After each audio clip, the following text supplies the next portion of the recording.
Երևանում կա մի հուշարձան, որը տեղադրվել է ավելի քան 40 տարի առաջ եւ որի պաշտոնական բացման արարողությունն այդպես էլ տեղի չի ունեցել։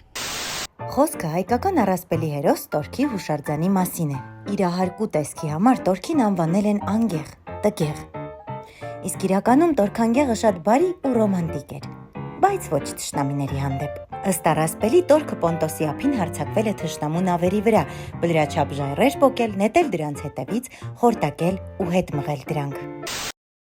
Հուշարձանը հենց այդ դրվագն էլ պատկերում է։ Ի սկզբանե նաև նախատեսված էր, որ դիմացի ձորակում էլ արհեստական լիճ կլինի։